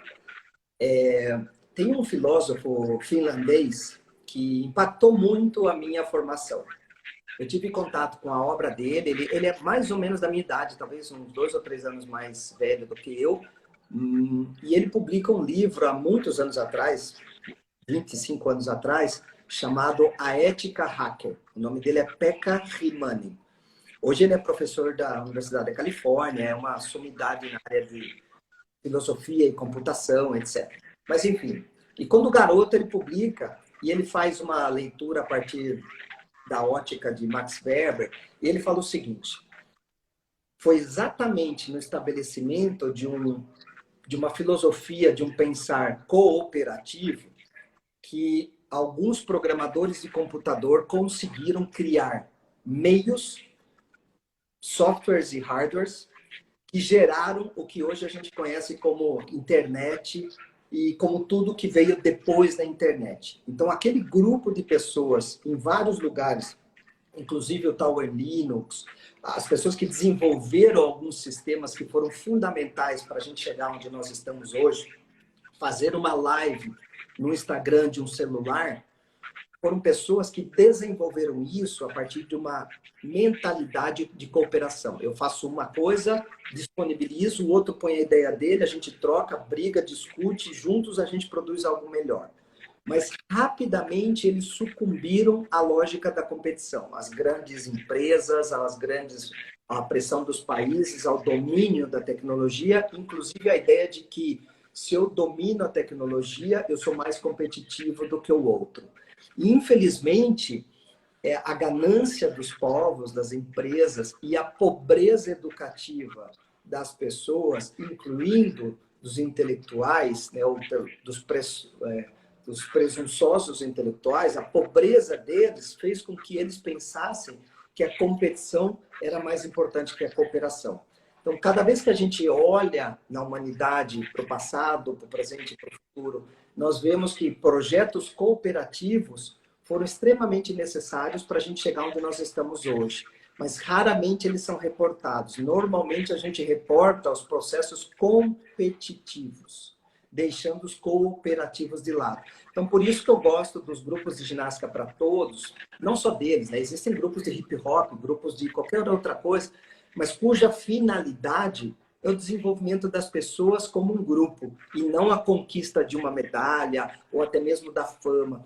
Por incrível que pareça, do ponto de vista social, essas conquistas têm maior impacto e relevância para médio e longo prazo. As conquistas, medalhas, prêmios, elas são fugazes, elas tendem a desaparecer no tempo. As conquistas coletivas, elas tendem a permanecer no tempo. Então, esse filósofo faz essa reflexão e me impactou muito há 25 anos atrás. Você está falando em anos atrás e eu queria saber quando que surgiu a ginástica para todos e se você já começou, quando ela surgiu. Eu Não não. estou falando de você é velho, não. Eu Poxa, só estou perguntando quando que começou, se você acompanhou desde o princípio, olha, porque eu acho um absurdo eu não ter conhecido a ginástica para todos na minha faculdade, te falar a verdade, porque aí eu acho que eu já estaria, como se diz, no meio caminho andado. E eu, é, como se diz, estou começando a andar agora, né? Depois de formado e tal. Então, quando que começou a ginástica Eu para vou, eu todos? vou, eu vou E eu fazer sei uma que ela tem reflexão. fundamento também, Uhum. se você quiser falar dos fundamentos um pouquinho, Vou e aí a sim. gente vai andando já para o final, porque senão a gente fica aqui o dia todo, porque eu já vi que você é bom de papo, e eu também. Aí É vai, isso. vai, e acaba o sábado seu aí. Você tem É coisas isso para aí. fazer. Olha, meu amigo, o Minoro, que é um grande nome da ginástica de trampolim, escreveu aqui, e eu concordo com ele, o sistema de educação está bastante defasado. E nós temos um sistema educativo que ele está demasiadamente focado na competição. Ele não está educando pessoas, ele está preparando pessoas para serem conquistadoras de medalhas, prêmios e de, sei lá, de algum reconhecimento que eu não sei exatamente o que é. Mas eu vou responder a sua colocação de trás para frente.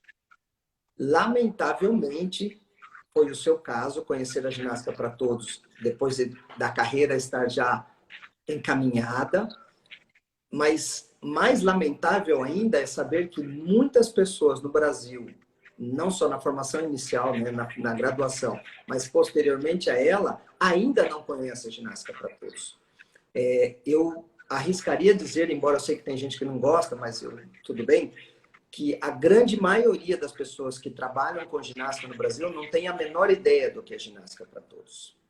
E a grandíssima maioria das pessoas que estão envolvidas no meio do esporte não tem a menor ideia do que é o esporte não competitivo e da potência para o desenvolvimento social dessa manifestação esportiva sem a finalidade competitiva. Em outros países, Japão, Noruega, Suécia, Finlândia, é o inverso. Eles têm a maior clareza de que as práticas não competitivas, inclusive as esportivas, são mais relevantes para a sociedade. Então, nesses países, a prática de competição é minoritária e a parte de competição de alto rendimento é muito pequenininha. O resto da sociedade está praticando esporte, arte, sem competir. Somos nós, e eu diria os países colonizados a partir do século 17, 18, sobretudo, que invertemos essa lógica e que colocamos o competir e o ganhar acima do participar e do cooperar. Então, isso, e o que você me relata, professora, é, eu diria, comum no Brasil inteiro. Lamentavelmente, a ginástica para todos ainda é muito desconhecida, vem ganhando espaço, vem melhorando muito, muitos mais grupos hoje fazem, muitos mais eventos acontecem do que há 30 anos atrás, mas a realidade brasileira, na sua amplitude, diz que ginástica para todos ainda é desconhecida pelos profissionais da área e pelo público em geral. A maioria das pessoas vai perguntar, mas o que é isso? Ponto.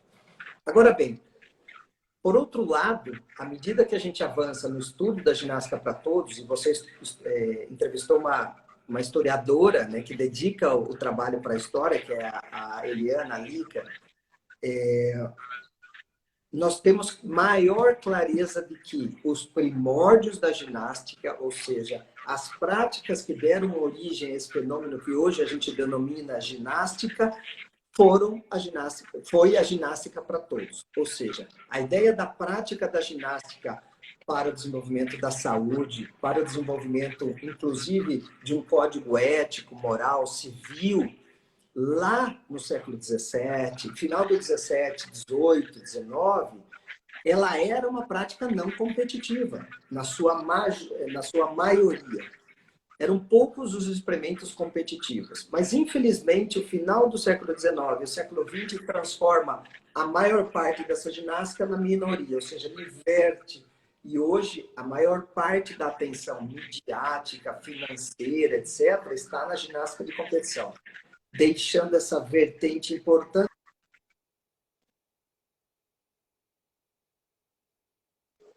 Tá sem áudio. Perdão, aconteceu alguma coisa aqui. Perdão. Melhorou? Agora Enfim, já voltou. nós invertemos a lógica, deixando a ginástica para todos com poucos recursos. Então, do ponto de vista histórico, a ginástica para todos é a base, o alicerce da ginástica na modernidade. Portanto, ela existe desde a antiguidade até agora. Então, cabe a nós buscarmos recursos, metodologias para restaurarmos a ginástica para todos no centro da atenção da ginástica. Então você vai ter trabalho até quando você tiver 150 anos aí, ó, Até os como últimos estudioso. dias. Até os últimos Sim, dias. com certeza. É, na outra live, se não me engano, se foi a Liga, se foi o Pode Vinícius, falar, eu vou só pôr para carregar aqui, pode falar. tá. Eles falaram que teve um momento que se passou a chamar ginástica para todos, que ela tinha outro nome. E aí eu pensei que foi aí que surgiu a ginástica para todos, por isso que eu te fiz essa pergunta. Do surgimento da ginástica, não da ginástica, mas para a ginástica para todos. Não foi nesse momento que ela surgiu Não, como você tem razão em ela parte. despertou Não, para a acho que você tem sociedade, razão em não, né? parte. O termo ginástica para todos, ele é recente, né? Ele é da década de 2000, ele é de 2007 para frente. Esse é o termo. Mas a prática da ginástica para todos, ela tem séculos de existência. Ou seja, a ideia de se fazer ginástica com outras pessoas, sem uma finalidade competitiva, para demonstrar para as pessoas, promover a saúde, promover o lazer, o bem-estar social, ela existe desde os primórdios. Aliás, todos os grandes tratados da ginástica, inclusive os modernos, né, o método francês, o método alemão, todos eles mostram raízes, linhas, princípios que são da ginástica para todos, ou seja, de uma prática não competitiva, portanto, de uma prática formativa, educacional, etc.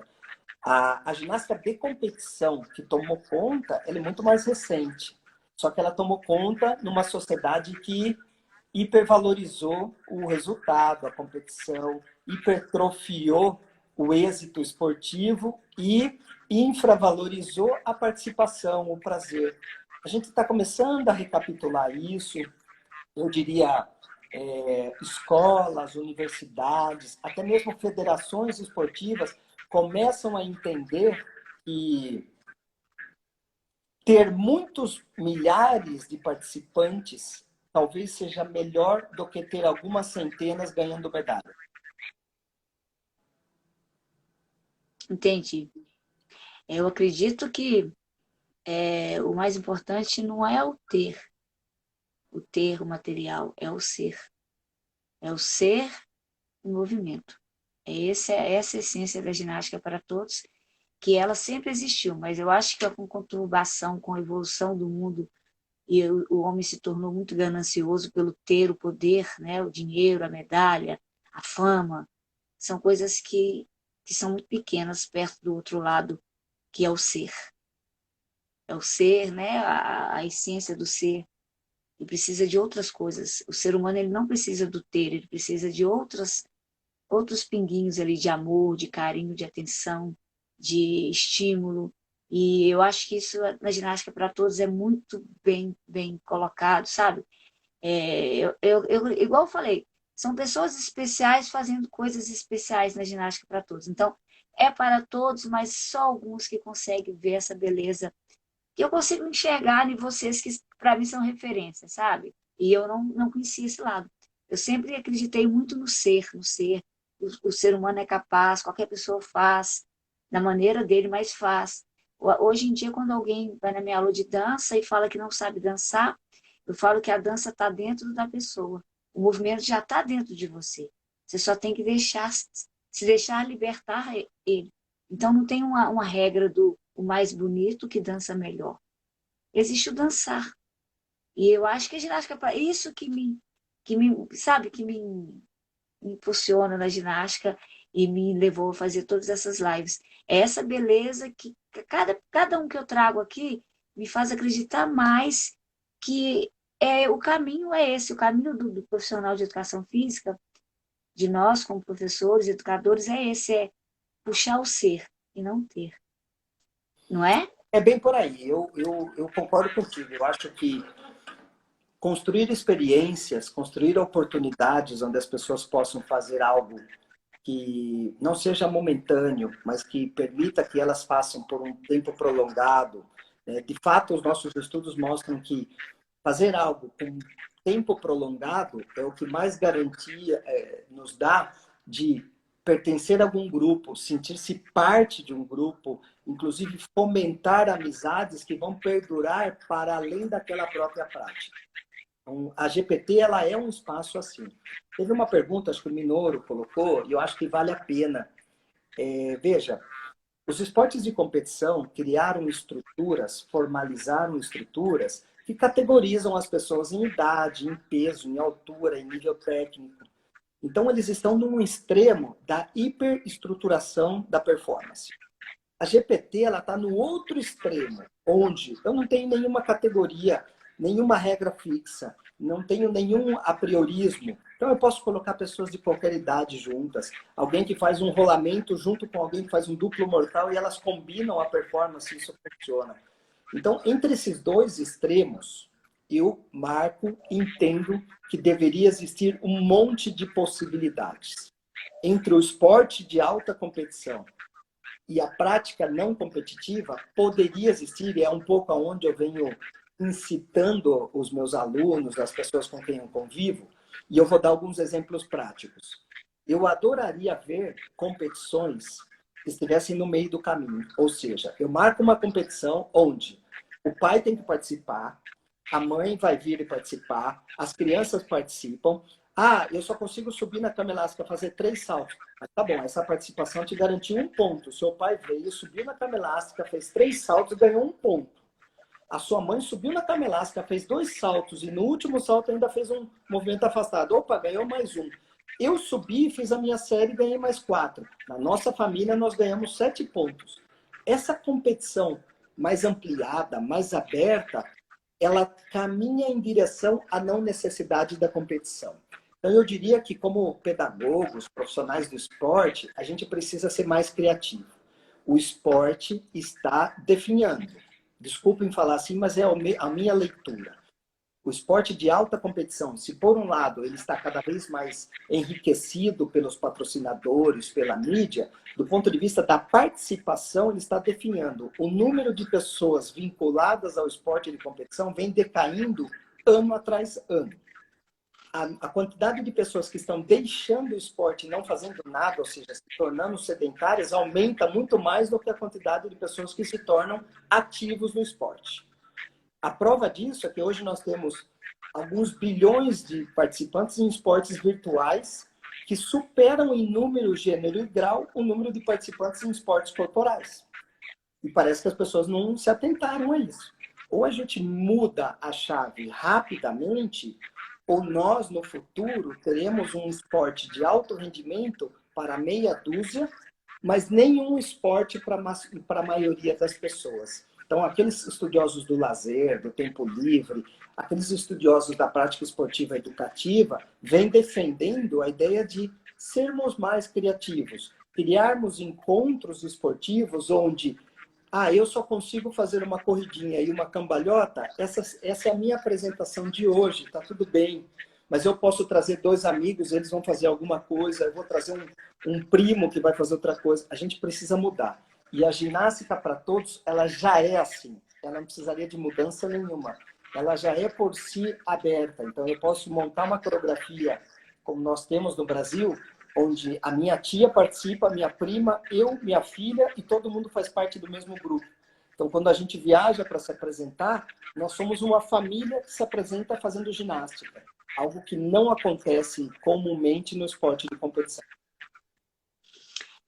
Essa visão ela é muito ampla na educação e em tudo, né, na vida. Vou fazer 2 comparações. Tudo que você põe muita regra e seleciona muito, põe muitos pré-requisitos e habilidades, né?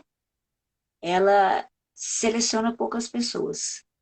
A ginástica para todos não é que ela não tem regras, né? Ela tem os fundamentos, tem, né, os propósitos dela, mas ela é mais ampla em termos de exigência técnica. Eu te faço uma comparação crua com a minha realidade, porque eu sempre faço uma comparação, todo mundo deve fazer isso, né? Se comparar com o que vive. Eu tenho 2 turmas de step, não sei se você conhece a modalidade step da ginástica, que é aquele que você conhece.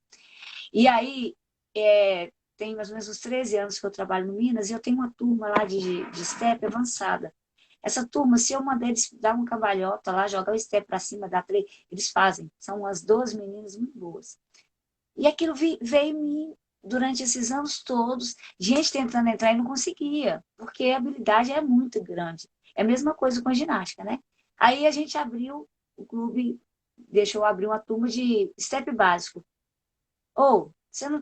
Assim, eu não posso nem falar isso aqui que as meninas me matam, as avançadas. Mas, assim, eu tenho um carinho tão grande com essa turma, porque eu vejo uma possibilidade tão, tão bonita, sabe? Um querer fazer. E eu acho que isso que é o bonito das pessoas que estão na ginástica para todos, é o querer fazer, sabe? Elas vão porque elas querem fazer de coração. O mínimo, mas querem fazer. E é isso que eu acho que é a ginástica para todos.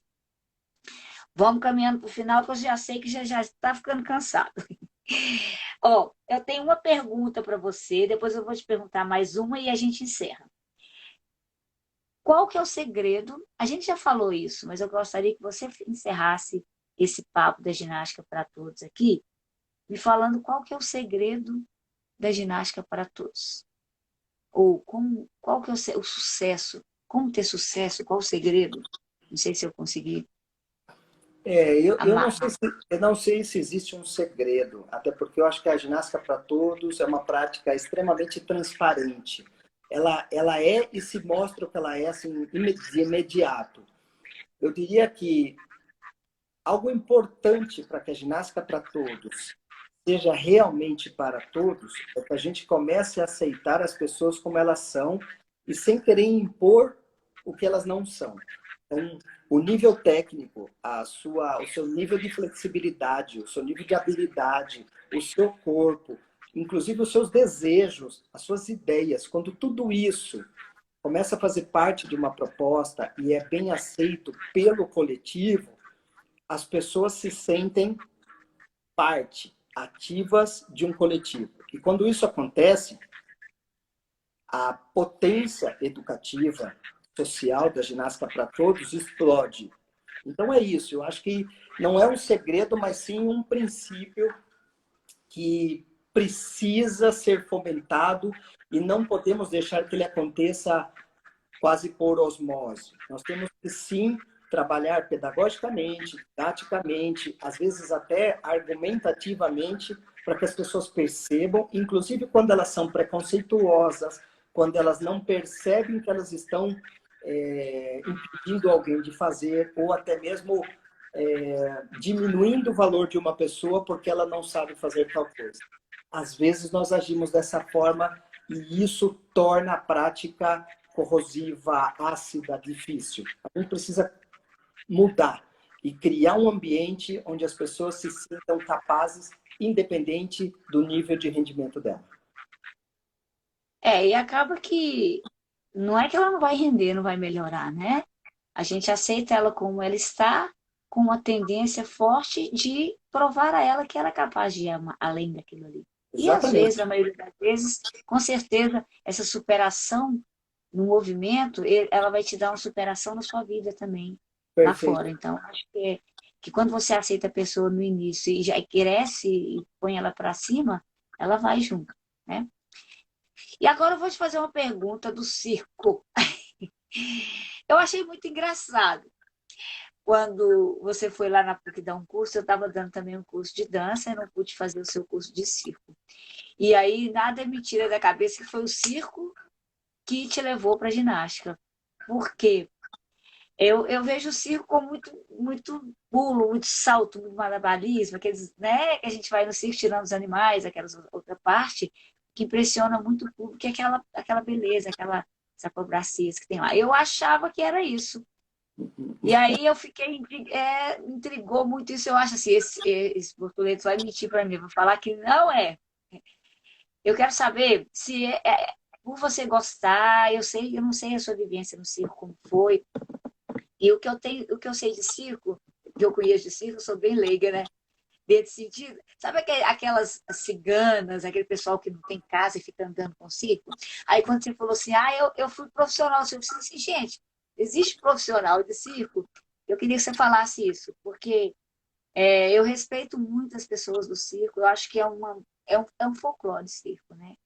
E é uma coisa muito é mágica. Eu levei meus filhos quando eram pequenos no circo e o olhar deles para aqueles artistas, aqueles atletas, que são atletas, né? E às vezes não são considerados atletas. E eu acho que isso é uma injustiça que o país faz com os profissionais, aqueles ali são profissionais, sim. E eu não olhava para esse lado antes, sabe? Do circo. Até o dia que eu levei meus filhos e vi nos olhos dele admiração por aquele ser humano que estava ali fazendo uma coisa que a sociedade, por se for um atleta fazendo, 10. Mas se for um profissional do circo, não vale nada. Então, eu queria que você falasse sobre essa relação sua com o circo, que é uma relação também humana, é mais uma das. Poderia ser diferente, né, Marco? Você é bem humano, e se você veio do circo, é tudo junto, né? Tá misturado ali. Então, Então, vamos lá. você falasse um pouquinho do circo para a gente encerrar e a gente vai fazer uma brincadeira e a gente termina, tá bom? Ótimo. Eu vou tentar ser breve, o que para mim é quase impossível, né? Mas vamos lá. O circo, ele invade a minha vida desde que eu sou muito criança, mas como audiência. Indo ao circo, vendo aquela maravilha, aquele universo que passava naquele então pelas cidades. Portanto, o circo já estava presente no meu imaginário e também nas minhas experiências desde sempre. No entanto, a possibilidade de dialogar com pessoas que fazem circo, com circenses, de interagir com eles e de me envolver nisso, ela vem muito posteriormente, depois que eu estava praticamente finalizando a minha carreira na ginástica como atleta. E por várias casualidades da vida, encontrando pessoas, interagindo com pessoas que queriam ser acrobatas, eu acabei me envolvendo em algumas questões do circo. E até hoje estou muito envolvido. Então, o circo, na minha formação, vem depois da ginástica, e hoje, se você me perguntar, ele está num pé de igualdade. Eu tive que fazer um esforço gigantesco do ponto de vista do estudo, de capitalizar o conhecimento, de me aprofundar nessa linguagem, para poder hoje conversar com as pessoas do circo num pé de igualdade e ter a mesma profundidade que eu tenho para falar de ginástica de circo.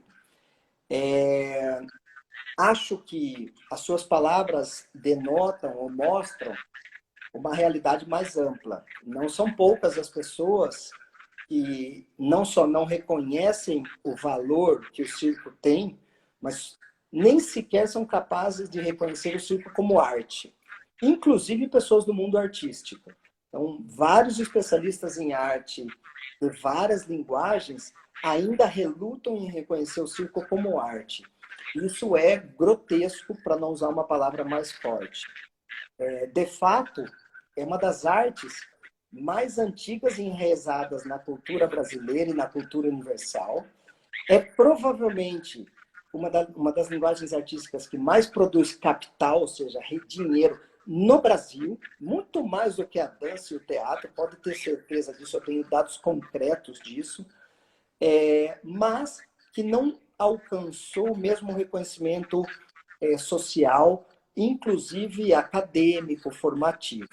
Então, o fato do circo transitar muito mais pela periferia intelectual acadêmica fez com que muitas pessoas ignorassem o circo dessa perspectiva. Agora, se nós olharmos o circo como penetração territorial, como linguagem que circula no imaginário coletivo, etc., ele é uma potência no Brasil e na maior parte dos outros países.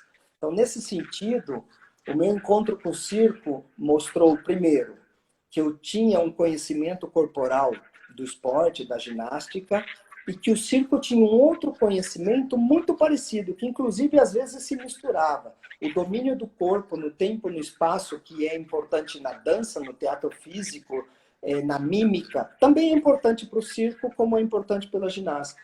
Então, o domínio que eu tinha, os conhecimentos que eu tinha de anatomia, de biomecânica, foram importantes para entender o circo e vice-versa. E eu fui conseguindo misturar tudo isso e hoje eu olho o circo com a mesma naturalidade que eu olho qualquer esporte, qualquer outra linguagem artística. E isso é um processo de educação que demora, que não necessariamente as pessoas vão entender como é possível isso. Acho que o circo me ensinou a dar mais valor ainda para a atividade grupal, coletiva. O circo ele é necessariamente uma linguagem do coletivo, da construção de trupes, de grupos, de famílias. E isso é muito importante para que eu também fosse levado a me interagir com pessoas que tinham, por exemplo, um amplo conhecimento nas suas memórias, nas suas tradições orais, mas que esse conhecimento não estava plasmado em livros, em cursos sistematizados. E eu acabei reconhecendo mais e valorizando mais as ideias, as pessoas, independente de quem elas são. Se elas estudaram, se elas não estudaram, se elas são ou não reconhecidas pela mídia ou pela universidade. Então, hoje, quer seja no campo do esporte, ou quer seja no campo das artes, eu tenho amigos que nunca passaram por uma escola e que eu reconheço como mestres. Eu tenho pessoas que fizeram doutorado e que eu realmente não reconheço a sabedoria, porque eu vejo pessoas petulantes.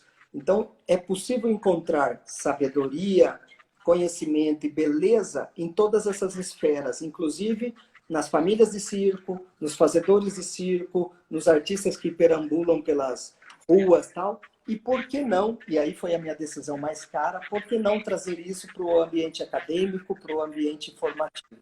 Então é isso que eu venho fazendo. Tive sim a experiência de trabalhar profissionalmente em companhias de circo. Quando eu vou para fora do Brasil, eu levo o meu conhecimento e o pouquinho que eu sabia de circo, eu levo uma perna de pau na viagem e essa perna de pau se transforma num objeto de trabalho. Isso me permitiu interagir com artistas de muitíssimos países, trabalhando em muitos países. E isso me fez uma pessoa mais aberta e, eu diria, mais atenta ao que cada pessoa pode oferecer. Então, de certa forma, o circo somou uma certa maneira do Marco entender o corpo e o mundo de forma mais diversa e mais ampla. Por isso que a GPT e o circo na minha vida se deram muito bem. Eu acredito que o circo é para todos também. Isso aí, essa é Opa, a minha ideia. Boa, muito boa. o circo é para todos. Porque, além do preço, né? Você vai no teatro, por exemplo, vai no Palácio das Artes aqui, é caríssimo as peças. Você vai no circo, é um preço mais acessível à população. Então, eu acho que é essa associação que eu tentei fazer na minha cabeça de você com o circo. Eu tenho uma brincadeira para fazer aqui, mas eu tenho que te perguntar uma coisa do circo ainda. Porque eu sou assim, apaixonada com o circo. Eu acho que se eu pudesse, eu também entrava para a família do circo e viajava com o circo pelo mundo. Eu já adoro viajar e representar e dançar também. Eu queria saber se existem alguns movimentos específicos do circo. Eu sou crua em circo, sabe? Tipo assim, existem elementos da ginástica. Tudo bem, aqueles negócios da bolinha lá, sobe naquele negocinho que eu também não sei o nome. Eu acho que é do circo, mas existe uma coisa Especificidade. escrita, oficial, dos movimentos do circo, igual tem movimentos da ginástica olímpica. Existe isso do circo? Eu Olha, não conheço. não. Se nós aplicamos uma perspectiva abrangente para olhar o circo é uma arte, uma linguagem que permite quase tudo na cena. Então, o espetáculo de circo ele permite desde uma bola, uma moto que entra no globo da morte, até alguém equilibrando uma espada pegando fogo no nariz. Portanto, ao permitir tudo isso, seria quase um devaneio eu querer falar isso é do circo ou isso não é do circo.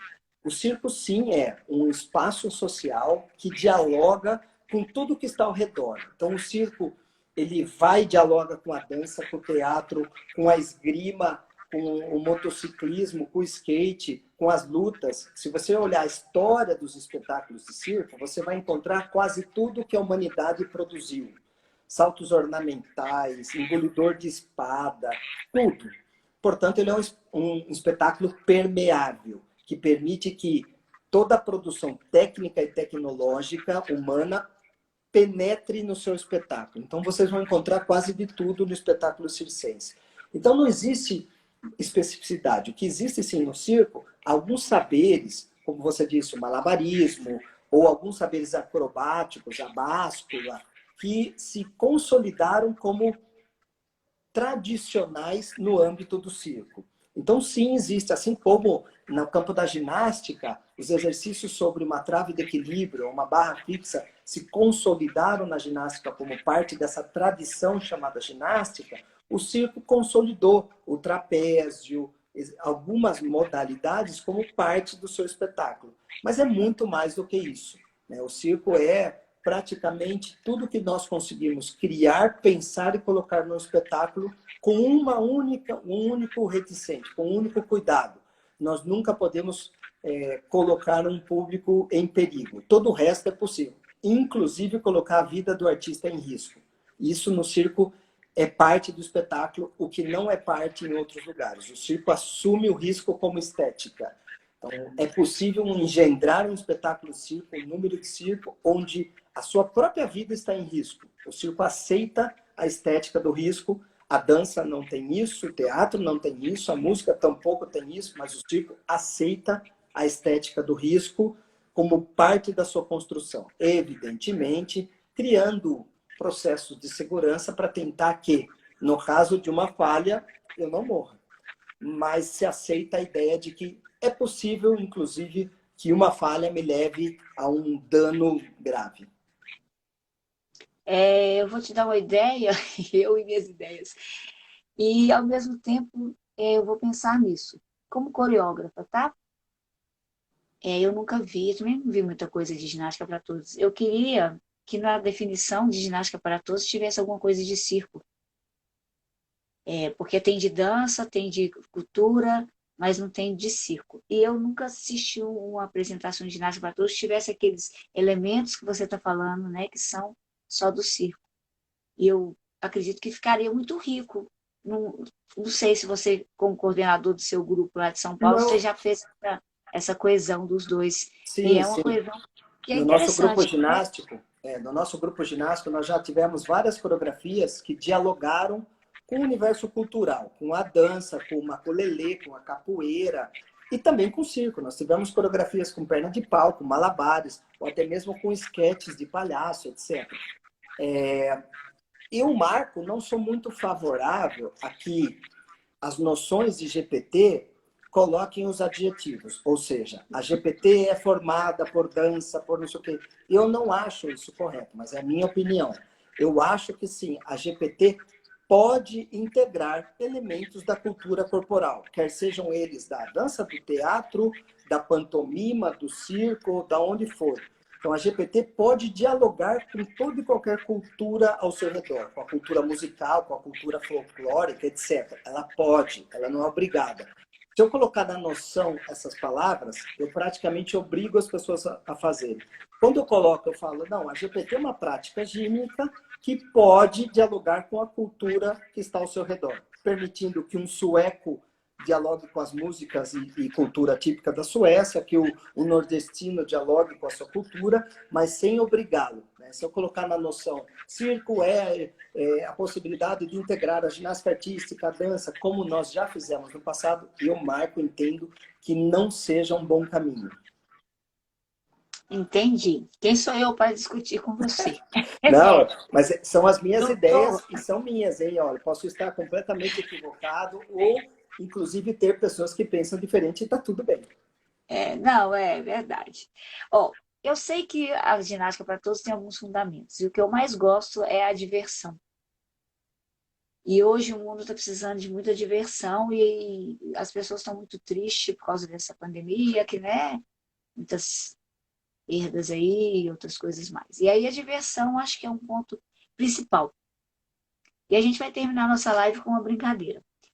Eu vou te falar algumas situações e você tem o direito de falar uma palavra só, uma. É fácil, não é difícil, tá? Bora lá. Então, bora. Eu queria que você falasse, definisse o Marco Bortoleto. Eu não sei se eu te chamo de Marco, ou se eu chamo você de Bortoleto, ou se eu chamo de Marco Bortoleto. De quê? Pode Eu chamar acho que o como Vinícius você fala só quiser. Bortoleto, né? Pode chamar como você quiser. No meu círculo mais íntimo é Marquinho, no círculo acadêmico é Bortoleto, na ginástica é Bortoleto, em outros lugares é Marco Antônio, enfim, não importa. Tá bom. Então eu vou falar Marco, que é mais fácil. Qual palavra que definiria marco pessoal? Inquieto, Marco profissional? dedicado. Se você pudesse dar um conselho, qual seria em forma de palavra?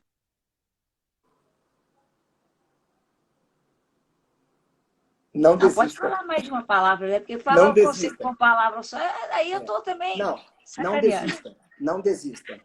Não desista. Bem da ginástica para todos. Uma alegria, Minha família. uma tristeza, As perdas de pessoas queridas. o futuro, Difícil. o futuro da ginástica para todos. Brilhante. Olha, você copiou do Vinícius. Eu acho que o que você fez para o Vinícius foi a Liga falou brilhante. Pode ser. Tá valendo, tá na linha. Eu nunca vou. Eu nunca vou dormir cedo. Oh, tá. Tu é coruja do mar. Marco, a gente já ficou muito tempo, eu ainda tenho outras perguntas aqui, mas eu não vou fazer. De outra vez, em outra ocasião, se você puder voltar e a gente fazer esse novo evento aí, a gente te chama. Foi um prazer assim, enorme estar com você. Muito obrigada, tá? Eu considero que o que eu pensava tudo de você multiplicou por 1000. Você é uma pessoa brilhante. Você tinha que usar aquele filtro que é cheio de estrelinhas, assim, sabe? Você já viu os filtros? Tem A um que é cheio de careca já estrela. brilha. A careca já brilha bastante. Ó, muito obrigada em meu nome. Desculpa a minha ousadia de ter te convidado sem nem chegado perto, conversado com você no presencial. Mas a próxima vez que você for na PUC, a gente se encontrar, eu tenho certeza que eu vou te falar e você vai lembrar de tudo. Ah, lembra lá daquela conversa? E assim, em nome do grupo Ginástico PUC Minas também, eu te agradeço por estar aqui na nossa casa. Agradeço o pessoal que está aí, que ficou com a gente esse tempo todo, que eu nem sei quantas horas nós estamos aqui. Ixi, Nem muito, sei né? quantas horas são, juro. Se Nem tem eu. 1 hora, se tem 2, se tem meia, eu me perdi. E se deixasse eu ficar o resto da noite abrindo esse livro de informações, de conhecimentos que eu sei que você poucas palavras a gente aprende muito com você. Você é uma referência muito importante. E assim, não desista, é a minha palavra para você, do seu caminho. Lute pelo circo, una o circo à atividade, eu vou tentar fazer o mesmo. Que cada vez que eu vejo falar de você, eu vejo uma cabaninha assim em cima de você, ó. Quase que eu fiz um cartazinho nosso com a cabana do circo. Eu falei, não, peraí, deixa eu conhecer a história do circo na vida dele, se realmente é tão enraizado. E pelo que eu vi, é muito forte. E assim, tem a minha admiração, tá? Muito Obrigado. obrigada. E assim, vou deixar você encerrar a nossa live aí com suas palavras, que eu tenho certeza que vai fechar com chave de diamante. Obrigado. Não, eu queria, Obrigada, Marco. obrigado a vocês. Eu queria agradecer o convite, parabenizar ao grupo de GPT da PUC por uma longa e muito importante trajetória. Parabenizar por tudo que vocês já fizeram, por muitas pessoas que integraram esse grupo. Queria agradecer, claro, ao Unicamp, ao grupo de pesquisa em ginástica que eu faço parte, porque são espaços onde eu posso pensar junto, fomentar o meu trabalho. E espero que a gente encontre com esse montão de gente que foi escrevendo aí, que são grandes pensadores da ginástica também, professores destacados, e que a gente possa continuar conversando sobre tantos assuntos que nos apaixonam. Então, muito, muito obrigado e que vocês fiquem bem e continuem bem. Muito obrigada, até a próxima. Obrigada, pessoal. Bom sábado. Fiquem com Deus. Não deixem de ir no circo, que é tão importante como o teatro. Não é É isso isso mesmo, aí? é isso mesmo. Então, fica com Deus. Obrigada. Adeus. Grande beijo. Tchau, tchau, Para gente. você também. Obrigado.